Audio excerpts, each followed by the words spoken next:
Hi అండి. నమస్తే. Welcome back to my channel Mayuri's kitchen and creation. ఈరోజు స్పెషల్ మెంతికూర పప్పు. అది ఎలా చేయాలో ఇప్పుడు చూద్దాం. మెంతికూరని శుభ్రంగా కట్ చేసుకొని 1-2 సార్లు వాష్ చేసుకొని పక్కన పెట్టుకోవాలి. పప్పు తీసుకొని కడుక్కొని నానబెట్టుకొని అందులో ఉల్లిపాయలు, పచ్చిమిరపకాయలు, కరివేపాకు, కొత్తిమీర, కొంచెం కారం, చింతపండు, మనం ముందుగా కట్ చేసుకున్న మెంతికూర ఆకులు వేసి ఒక 3-4 విజిల్స్ రానివ్వాలి. కొంచెం పసుపు. మీలో ఎంతమందికి ఆకుకూర పప్పులు ఇష్టం? అందులో మెంతికూర పప్పు అంటే ఎంతమందికి ఇష్టం? ఇది one of my favourite item. ఇప్పుడు పప్పు ఉడికిపోయింది, తాలింపు వేసుకోవాలి. తాలింపుకి ఆయిల్ వేసుకొని పోపు దినుసులు, వెల్లుల్లిపాయలు, కరివేపాకు, ఉల్లిపాయలు వేసి వేగాక మనం ముందుగా పప్పు ఉడకబెట్టి పెట్టుకున్నాం కదా, దాన్ని కూడా దీంట్లో వేసి కలిపేయాలి. అంతే.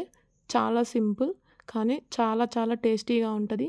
మెంతికూర అనేది ఆకు పిల్లలకి కంటి సమస్యలను దూరం చేస్తుంది. కంటికి చాలా మంచిది మెంతికూర ఆకు.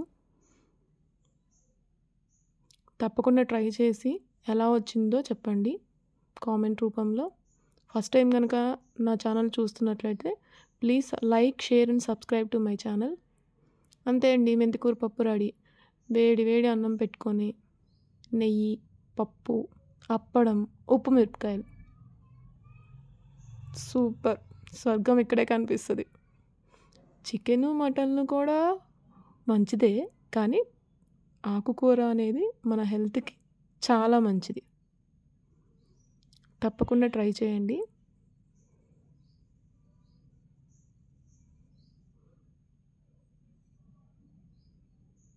అప్పడం అలా నలుపుకొని ఒక్క ముద్ద తింటే అంతే.